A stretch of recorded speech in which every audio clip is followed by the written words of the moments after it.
صلی اللہ علیہ وسلم کے زمانے میں تو اسے خلافت اور ملوکیت کے درمیان ایک کا واقعہ قیامت تک کے لیے رقم کر دیا گیا ہے۔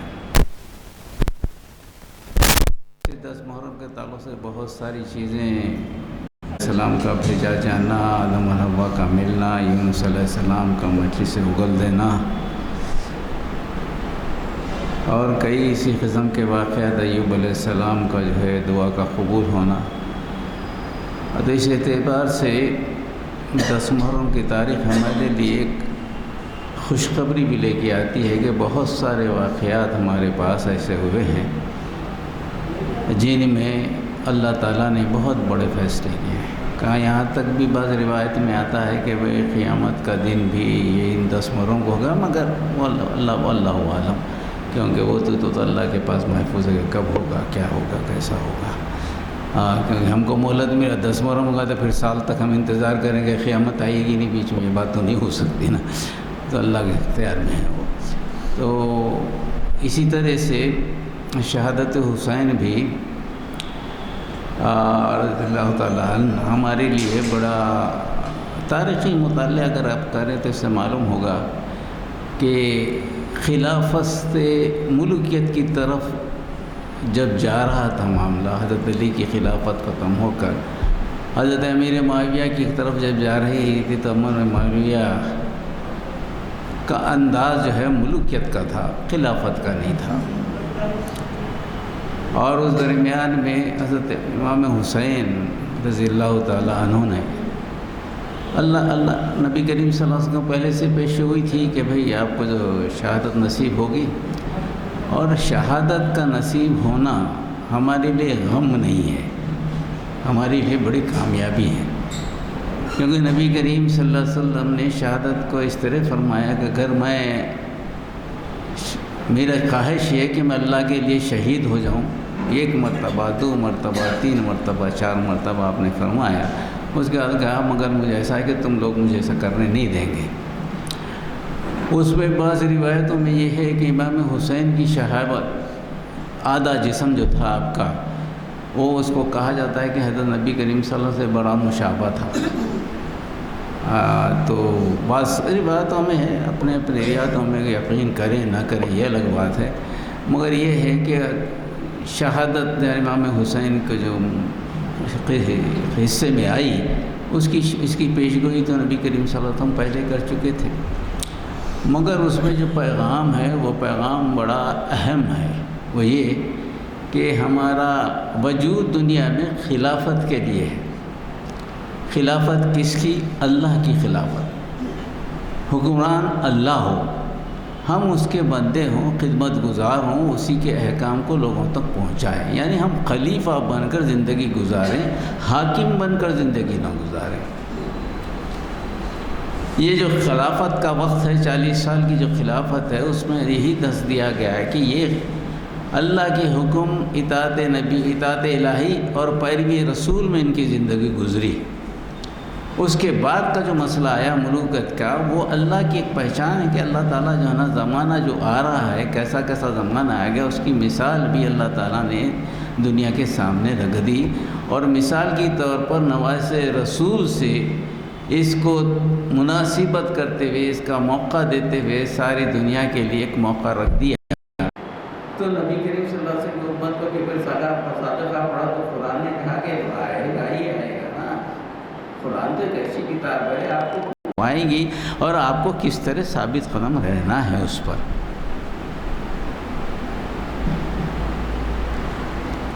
وَلَمَّا زَاغُوا أَزَاغَ اللَّهُ قُلُوبَهُمْ، جب ان کو ٹیڑھ پیدا ہو گئی، اس کے بعد بھی موسیٰ علیہ السلام کو ماننے سے انکار پہ رہی، دل سے تو بولے، اہم غلطی کرے، مگر دل میں پورا بچھڑا بیٹھا۔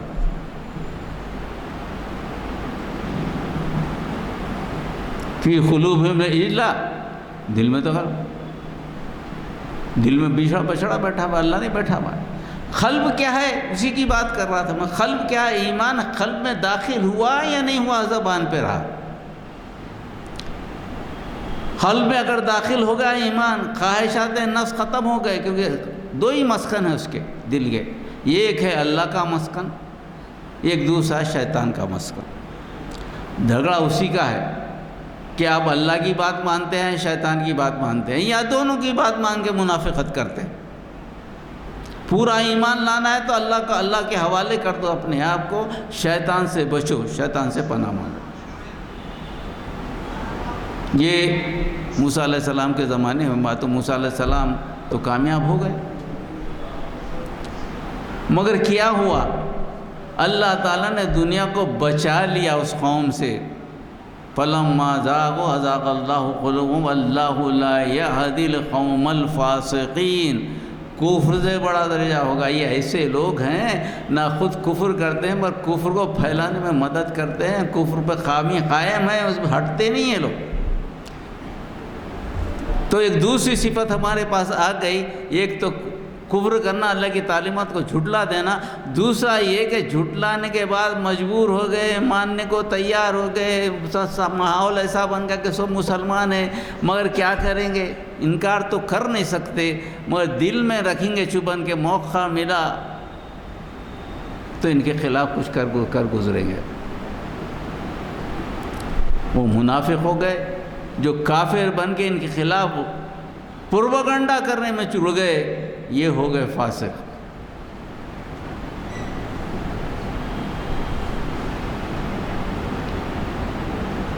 اب یہ ماحول ہر زمانے میں رہتا ہے، ہمارے زمانے میں بھی یہی ہے۔ عیسیٰ علیہ السلام کا زمانہ ہے تو عیسیٰ علیہ السلام نے کیا کہا؟ وَإِذْ قَالَ عِيسَى ابْنُ مَرْيَمَ ارے مریم یا بنی اسرائیل انی رسول اللہ علیکم مصدقا لما بین یدی من التوراۃ ومبشرا برسول یأتی من بعدہ اسمہ احمد فلما جاءہم للبینۃ قالوا ھذا سحر مبین۔ اب یہ مہلت ختم ہو رہی ہے بنی اسرائیل کی۔ بنی اسرائیل پہ اللہ تعالیٰ نے بہت محبت کی، بہت غلطیوں کو مان کیا، معاف کیا، مگر ایک حد ہوتی ہے کسی چیز کی۔ عیسیٰ علیہ السلام آخری نبی ہے بنی اسرائیل کے۔ انہوں نے کہا کہ میں بنی اسرائیل، میں تمہارے درمیان بھیجا گیا ہوں، میرا مقصد کیا ہے؟ میرا مقصد یہ کہ تمہارے ہاتھ میں جو کتاب ہے توریت، اس کی تخصیص کروں گا، اس میں کچھ اضافہ کروں گا تو تم نے گھڑ لیا ہے اپنی مدرسے سے۔ جن چیزوں کو حرام نہیں کیا تم نے خود حرام کر لیا ہے۔ توبہ تمہارے لیے ختم کر دی گئی تھی، اب توبہ میں نے تمہاری کتابوں میں شامل کر لیا ہے۔ تمہارے گناہوں کی وجہ سے اللہ تعالیٰ نے توریت سے توبہ کا چیپٹر ختم کر دیا تھا، میں تمہارے درمیان توبہ کا چیپٹر لایا ہوں، اور ساتھ ہی ساتھ یہ بتا رہا ہوں کہ اب تمہارا زمانہ ختم ہے۔ اللہ نے جو مہلت دی تھی وہ مہلت ختم ہو رہی ہے۔ اب تم کو ایک بڑی آزمائش میں ڈالا جا رہا ہے۔ وہ آزمائش کیا ہے؟ آزمائش ہے کہ وَبَشِّرًا بِرَسُولٍ يَأْتِي مِن بَعْدِ اسْمُهُ احمد۔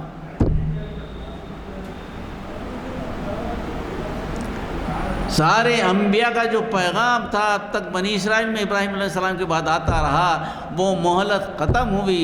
اب یہ مہلت تمہارے بھائیوں کے پاس جا رہی ہے، تمہارے چچیرے بھائیوں، تہرے بھائیوں کے پاس جا رہی، بنو اسماعیل کے پاس جا رہی ہے۔ تم کو موقع ختم ہے۔ اب بھی بچنے کا طریقہ کیا ہے؟ مبشرا برسول یاتی من بعد اسمہ احمد، بشارت دے رہا ہوں، میں خوشخبری دے رہا ہوں۔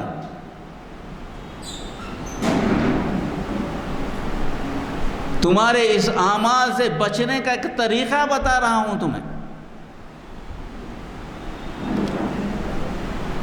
تمہاری جو گندی سیاست ہے، گندی سوچ ہے، گندی سمجھ ہے، تم جو ظلم کرتے ہو ایک دوسرے پر، جس کی وجہ سے تم کو اللہ تعالیٰ نے تم سے امامت کھینچ لی ہے، مگر تم کو زندگی، کیونکہ اللہ نے وعدہ کیا کہ ایک دم جو ہے نا قوم کو تباہ نہیں کرے گا، زندہ رکھے گا، اسی لیے تم بچ گئے ہو۔ مگر یہ ہے اب تمہارے بچاؤ کا یہی طریقہ ہے، جو رسول آ رہے ہیں جن کا نام احمد ہے، ان کی بشارت میرے ذریعے سے تم کو پہنچ رہی ہے، اور اس پر تم ایمان لاؤ تو تم بچو۔ وَلَمَّا جَاءَهُم بِالْبَيِّنَاتِ قَالُوا هَٰذَا سِحْرٌ مُّبِينٌ، مگر تمہارا عمل کیا ہے؟ جب میں نے تم کو یہ راستہ بتا دیا تمہاری گمراہی سے بچنے کا، کھلا کھلا واضح دلیل دیا کہ اب یہ چیپٹر ختم ہوگا، توریت کا، انجیل کا، سب چیپٹر ختم، یہ سلیبس ختم، بنی اسرائیل کا سلیبس ختم ہو گیا۔ اب جو سلیبس آئے گا وہ رسول اکرم صلی اللہ علیہ وسلم کا پیغام وہی رہے گا، اللہ کی عبادت، پیغام وہی رہے گا، رسول کی اطاعت، پیغام وہی رہے گا، انصاف ہو اللہ کے ساتھ، پیغام وہی رہے گا، اللہ بندوں کے ساتھ انصاف ہو، پیغام وہی رہے گا، مگر طریقہ بدل جائے گا، کیونکہ وہ صرف بنی اسرائیل تک تھا، اب یہ سارے انسانوں کے لیے ہوگا۔ جو نبی آئے بنی اسرائیل کے لیے آئے تھے، مگر تم نے وہ کام نہیں کیا جو کرنا چاہیے تھا۔ جو ہے اب یہ ہے معاملہ، آخری ہدایت جو دی گئی، آخری نور جو یہ دیا گیا، وہ دیا گیا رسول اکرم صلی اللہ علیہ وسلم کا، باضابطہ بائبل میں اس کا آج بھی اس میں اندراج ہے، کمفرٹل بولتے ہیں اس کو۔ عیسیٰ علیہ السلام نے کہا میرے بعد جو آئے گا مجھے جانے دو، بائبل میں یہ لکھا ہے، اپنی قوم سے کہا انہوں نے مجھے جانے دو، اگر میں جاؤں گا تب وہ کمفرٹر مددگار آئے گا، اگر میں نہیں جاؤں گا تو نہیں آئے گا، مجھے جانے دو تب وہ کمفرٹر آئے گا، اور جب میں وہ بہت کچھ جانتا ہوں، میں تمہیں اب بتا نہیں سکتا، اگر میں تم بتاؤں گا تو تم اس کو سہن نہیں سکو گے، تم صبر نہیں کر سکو گے، اس لیے مجھے جانے دو، میں جب جاؤں گا تو ایک کمفرٹر آئے گا، مددگار آئے گا، جو میری بھولی ہوئی باتیں تعلیم تم کو یاد دلائے گا، اور ایسی تعلیم دے گا جو ابد تک رہے گی، قیامت تک رہے گی، تمہیں اس پر چلنا ہے۔ یہ آج بھی بائبل میں ہے، آج بھی بائبل میں موجود ہے،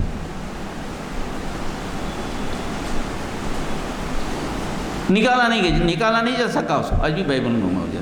یہی بات یہاں پہ، مگر بجائے اس کے کہ اپنے نبی کو مانتے، انہوں نے کیا کہا، یہ تو بڑا جادو ہے، یہ تو ہمیں بھٹکانے کے لیے کچھ ایسی باتیں کر رہے ہیں جو جادو معلوم ہو رہی کہ وہ آئے گا، کب آئے گا خدا کو معلوم، آئے گا نہیں آئے معلوم۔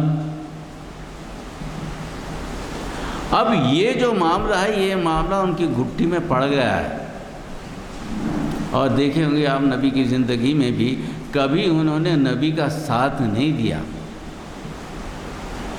کچھ مسلمان ہوئے ضرور ان میں سے، اور ان کا ایک بڑا اکثر گروپ نبی کریم صلی اللہ علیہ وسلم کے خلاف رہا۔ یہ معاملہ ہے اس کا، اور کیا ہے، یہ جو گھٹا ٹوپ اندھیرے دکھتے ہیں ہم کو، کوئی مشکل نہیں ہے، مگر اللہ تعالیٰ نے تمانیت دی، هو الذی ارسل رسولہ بالہدی ودین الحق لیظہرہ علی الدین کلہ ولو کرہ المشرکون۔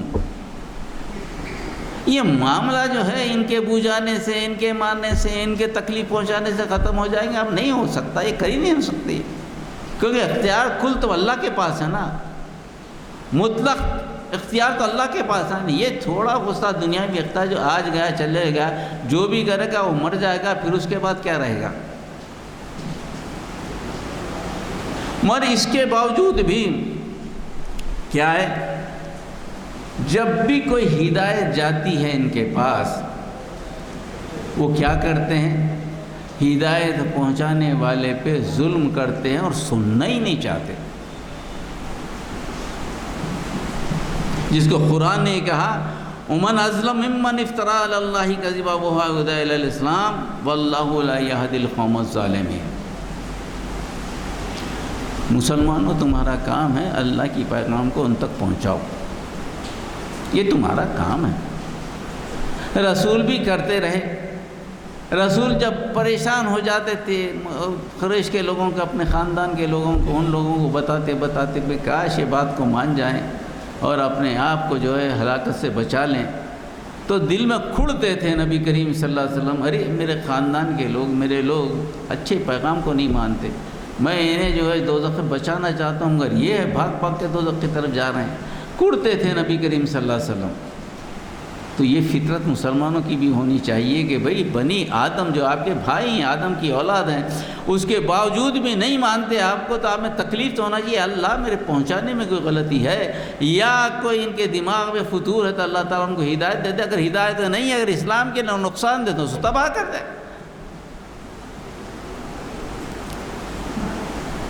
تو اللہ تعالیٰ نے نبی کریم صلی اللہ علیہ وسلم کو سمجھایا کہ اے نبی، تمہیں ایسا کرنے کی، دل میں کھڑنے کی کوئی ضرورت نہیں ہے، تم جو ہے ان کے دلوں کو لیس علیکم ہدیٰ ولکن اللہ یہدی من یشاء۔ اے نبی، آپ کو ہدایت کرنے کی ذمہ داری ہم نے نہیں دی، آپ نے آپ کو یہ دیا کہ آپ پیغام پہنچا دو، ہدایت تو ہم دیں گے۔ اگر کسی دل میں ہدایت لینے کی تمنا ہے کہیں تو ہم نے تو بتا دیا نا، یہ اچھا راستہ ہے، یہ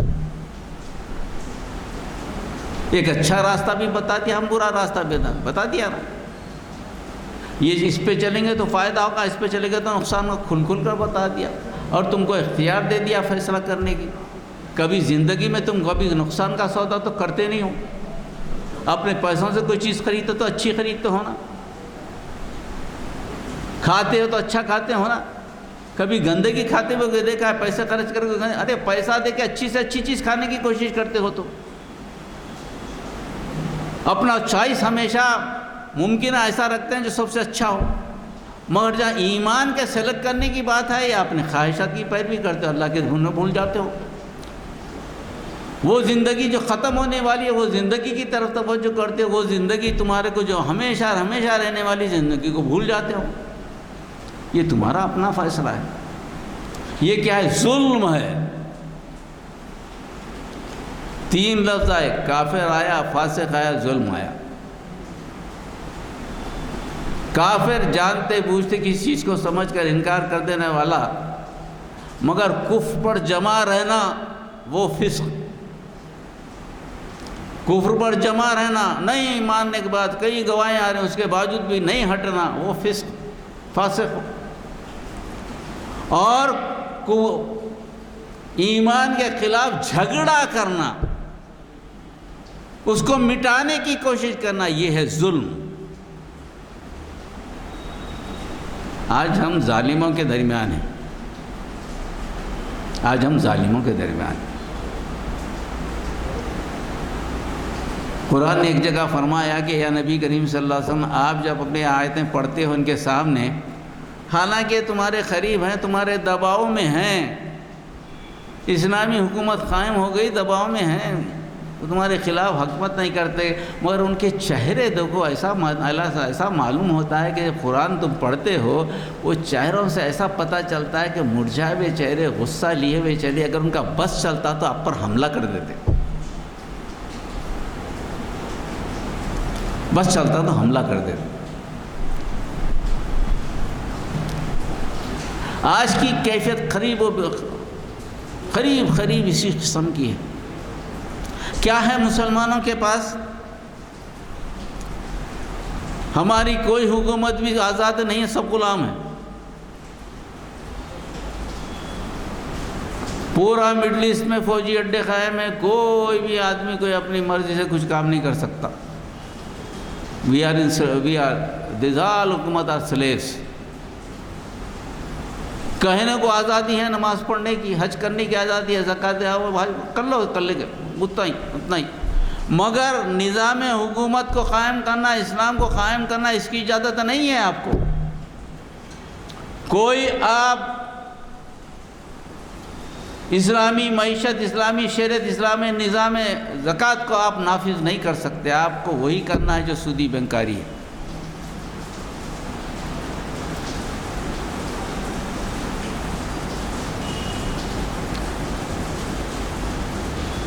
ایک ملک کی 25 لاکھ آبادی ہے، وہاں پہ 10,000 امریکنس ہیں، بڑے ریسورسز ہیں اس کے پاس، مال و دولت بہت ہے۔ کچھ مسلمان ملکوں میں جو ہے اتحاد کرنے کی بات ضرور کرتا ہے، مگر غزہ کے مسلمانوں کو بچانے کے لیے کوئی آگے ہے؟ کوئی بولنے کو ہے؟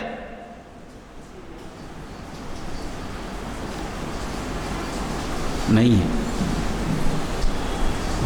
غلام ہے۔ سلطنت عثمانیہ کے زوال کے بعد جتنی بھی یہ حکومتیں بنی ہیں، یہ جو ہے نا امریکہ کی غلامی کا طوق پہنے ہوئے ہیں۔ ہم کبھی کبھی کوئی بات آ گئی اسلام کے، انہوں نے بڑی اچھی بات کہہ رکھا، ارے بھائی کیا اسلامی نظام نافذ ہے؟ بتائیے، ایک جگہ بتائیے اسلامی شریعت نافذ ہے؟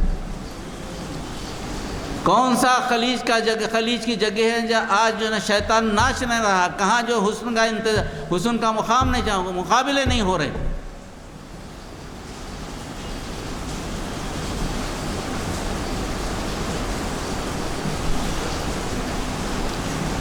اگر وہ ایک جگہ پر کسی ملک سے جس سے ہمارے عقائد کا ٹکراؤ ہے،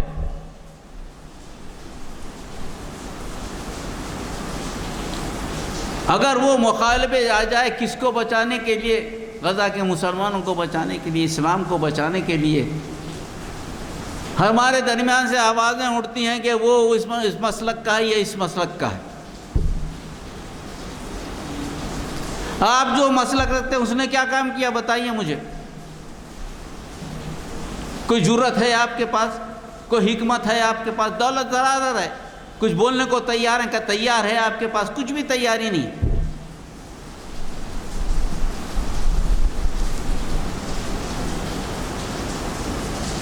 اور پھر وہی ہمارے خطبہ بھی بیچارے اللہ رحم کرے ایسے سادہ لو ہیں، ان کو معلوم ہی نہیں زندگی کیا ہے، دنیا کی سیاست کدھر جا رہی معلوم ہی نہیں ان کو یہ بھی نہیں معلوم کہ نبی کریم صلی اللہ علیہ وسلم جب آثار محمد کی آخری آیت اتری تھی اس وقت پوچھا تھا صحابہ کرام نے کہ ایسا بھی ہوگا کہ ہم لوگ کام نہیں کریں گے تو ہماری جگہ اللہ تعالیٰ کسی دوسرے قوم کو اٹھا لے گا۔ صحابہ نے پوچھا یہ کیسے ممکن ہے، ہم مسلمان اسلام کا کام نہ کریں؟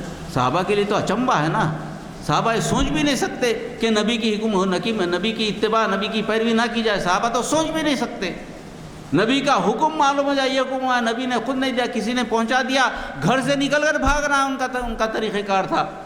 حکم آیا جہاد کے لیے نکلو، ابھی جو ہے نا غسل جنابت نہیں ہوا، آپ نے غسل جنابت چھوڑ کر تلوار لے کے نکل پڑے، میں ٹھہر نہیں سکتا، لڑتے لڑتے شہید ہو گئے۔ رسول نے کہا کہ یہ وہ جنتی ہے جس کی نماز جو نا فرشتے پڑھ رہے ہیں۔ ہمارے پاس تو یہ ہے نا اصول۔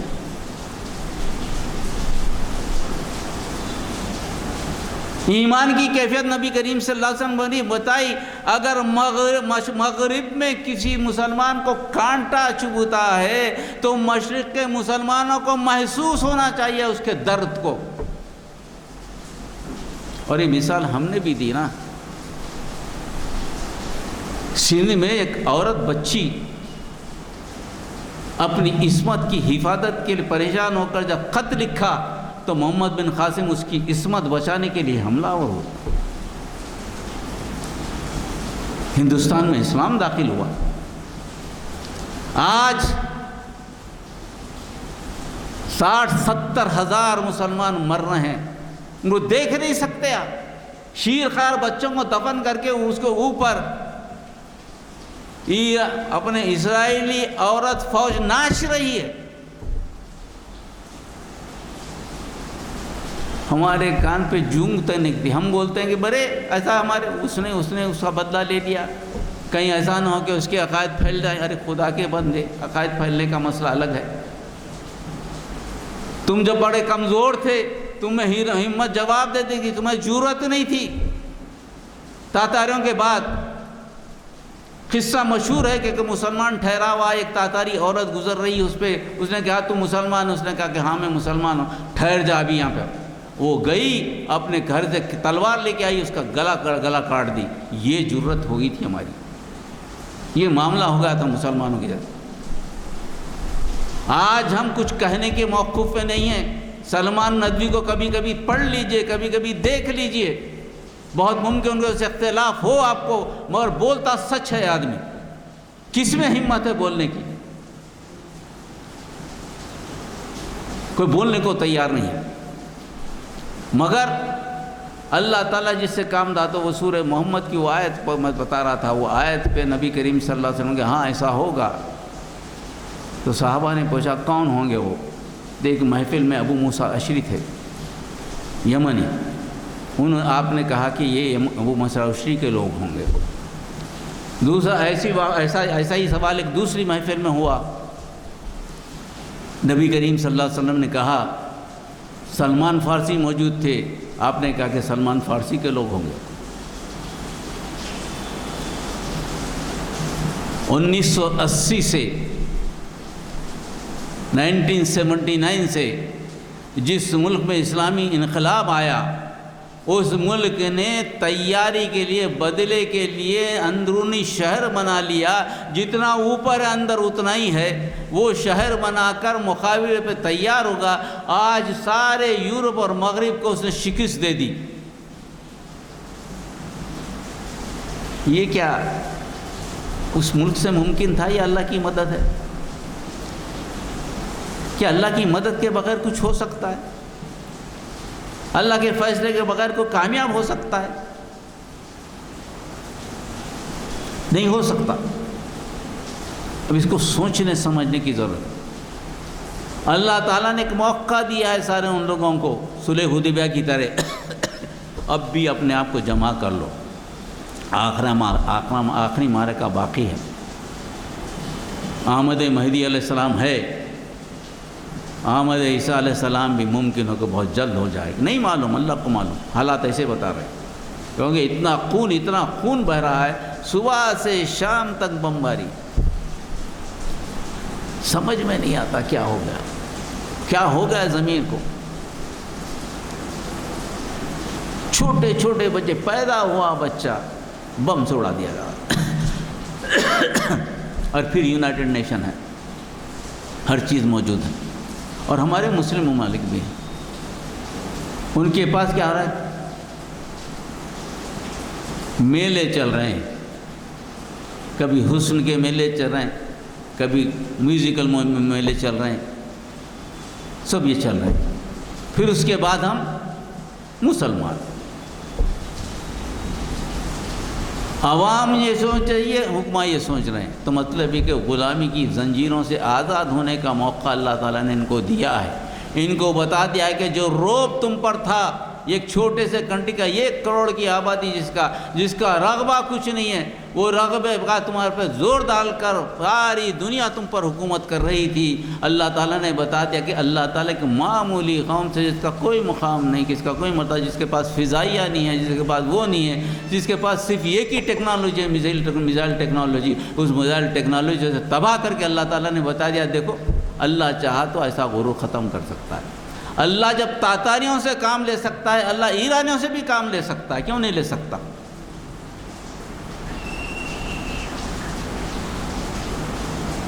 ہے آیا یورش تاتار کے افسانے سے، مل گئے پازماں کعبے کو صنم خانے سے، علامہ اقبال نے کہا نا۔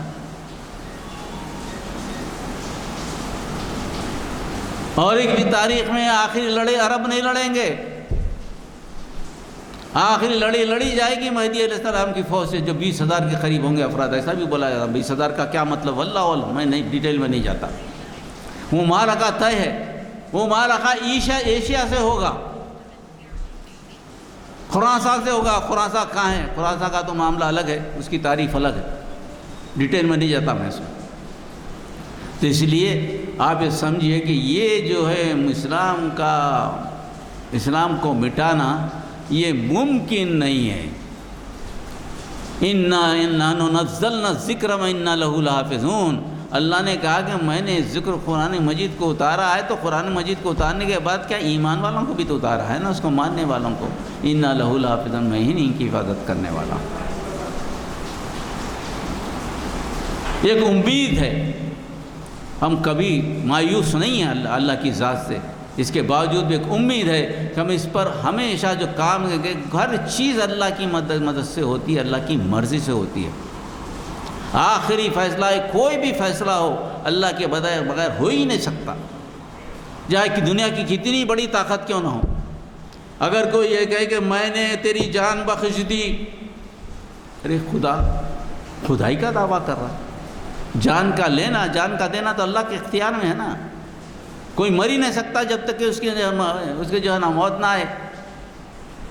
جب موت آ گئے تو شیشے میں بند، مشید میں، قلعے میں بند ہے تبھی موت آ جاتی ہے اس کو۔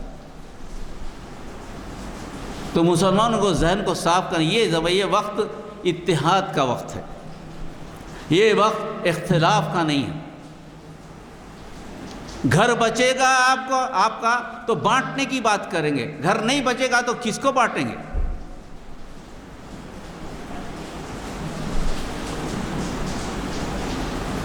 سادہ لوگ خطبہ جو ہمارے پاس ہیں ان کو سمجھائیے، خدا کے واسطے اس مسئلے میں مت لیجیے، کیونکہ ان کو سیاست معلوم ہی نہیں ہے، سیاست کا دسو جانتے ہی نہیں ہیں۔ چند کتابوں میں پڑھ کر، معاف کرنا بڑی بات اللہ مجھے معاف کرے اگر میں کہہ رہا ہوں، چند کتابوں کو پڑھ کر اسلام کو مذہب سمجھ کر لوگوں کے درمیان پھیلانا، یہ انتہائی غلطی ہم کرتے آئے ہیں، جبکہ اسلام ایک دین ہے، ایک راستہ ہے، ایک نظام حیات ہے۔ آج ہندوتا نظام حیات پیش کر رہی ہے، آپ کے پاس نظام حیات پیش کرنے کو کوئی چیز نہیں ہے۔ آپ کبھی وقت ووٹ کے لیے چلے جاتے ہیں، کبھی اس کے لیے چلے جاتے ہیں، کبھی اس کے لیے جاتے ہیں، جا کے جو در پہ کھڑے رہتے ہیں، انتظار کرتے رہتے ہیں کہ کیا فیصلہ ہوگا، کون جج فیصلہ کرے گا آپ کے اختیار میں، وہ کرنا آنا فیصلہ یہ جج کرے گا۔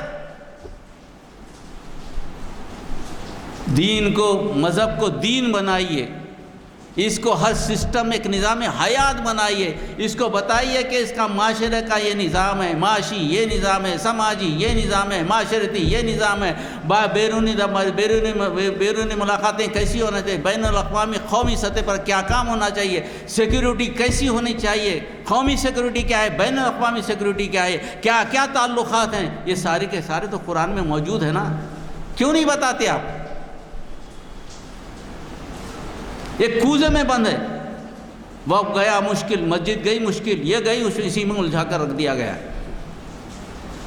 اب وقت آ گیا، ان چیزوں سے باہر نکلنا پڑے گا، ان چیزوں سے باہر نکلنا پڑے گا۔ اسلام کو ایک نظام حیات بنا کر پیش کرنے کا وقت آ گیا ہے۔ خالی نماز، روزہ، حج، زکوٰۃ اسی میں الجھا کر مسلمانوں کو عبادت کے طریقے سے پہنچا دینے کا طریقہ، یہ سب جواب دیں گے محشر میں کہ نبی نے تو نظام حیات بنایا تھا، تم نے اس کو مذہب کیوں بنا دیا؟ بڑی ذمہ داری سے بات کر رہا ہوں، اللہ مجھے معاف کرے، کیونکہ یہ وقت ایسا ہے، کیونکہ سماج میں انتشار نہ ہو، خدا کے واسطے انتشار نہ ہو۔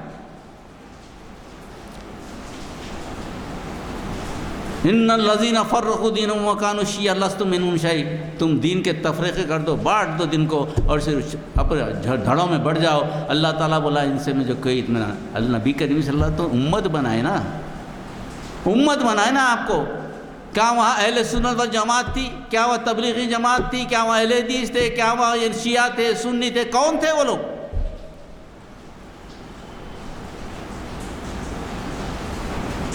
امت کا تصور کیوں نہیں پیدا ہوتا؟ لا الہ الا اللہ محمد صلی اللہ علیہ وسلم جمع کیوں نہیں ہوتے؟ اشہد ان لا الہ الا اللہ اشہد ان محمد رسول اللہ کیوں نہیں بولتے؟ اختلاف ہوتا ہے، ہونا چاہیے، وہ اختلاف ہونا اس لیے ضروری ہے کہ ریسرچ ہوتا ہے، تحقیق ہوتی ہے اس مسئلے پہ۔ اختلاف تعمیری پہلو سے ہونا چاہیے، تخریبی پہلو سے نہیں، بٹنے والا اختلاف نہیں، جڑنے والا اختلاف ہونا چاہیے، کیونکہ اللہ نے وعدہ کیا، نوح علیہ السلام کو بچایا، ہود علیہ السلام کو بچایا، لوط علیہ السلام کو بچایا، ابراہیم علیہ السلام کو بچایا، موسیٰ علیہ السلام کو بچایا، عیسیٰ علیہ السلام کو اوپر اٹھا لیا، نبی کریم صلی اللہ علیہ وسلم بچایا، آخری وقت تک بھی بچا کے رکھے گا اس امت کو، کیونکہ اللہ کا وعدہ ہے، ہمیں کچھ ہی نہیں ہوگا، ہم اپنی پریشانی اپنی سوچ و سمجھ سے مار کھائیں گے، ورنہ اللہ آپ کو کوئی دوسرا ہاتھ نہیں لگا۔